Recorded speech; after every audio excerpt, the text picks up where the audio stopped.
बरायफिनलायबाय रायजोफोर फिन खेबसे बयखौबो चेनेलाव जायफोरा मोजां मोनो एसे नायलांदोलाय इन्टारेस्टिं आपडेट लानानै फैदों थ' जोबोद मोजां खौरां जोङो अरुणोदयनि जिथु आपडेट थ' बे आपडेटनि सायावबो जोङो सम सम बेबायदिनो सावरायबोबाय थादोंमोन फिन खेबसे आङो दिनैहाय आरोबाव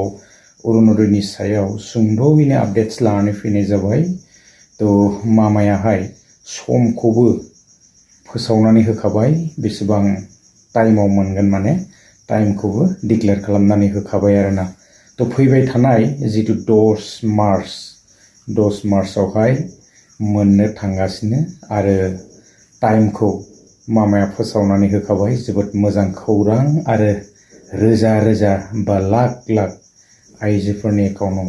रां आरो क्रेडिट जानो थांगासिनो दङ थ' गोबाङानो मोनसिगोनलाय जोबोद इन्टारेस्टिं आपडेट थ' आं एसे भिडिअ क्लिप्सखौ होनानै होलांनि मामाया मा फोसावलांखो थ' गोलाव खालामला रायजोफोर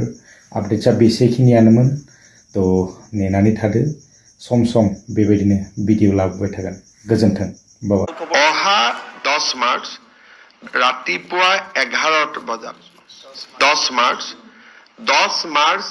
ৰাতিপুৱা 11 বজাত আমি 39,70,000 অৰুণোদয় হিতাধিকাৰী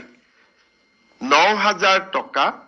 হস্তান্তৰ কৰাৰ সিদ্ধান্ত লৈছো।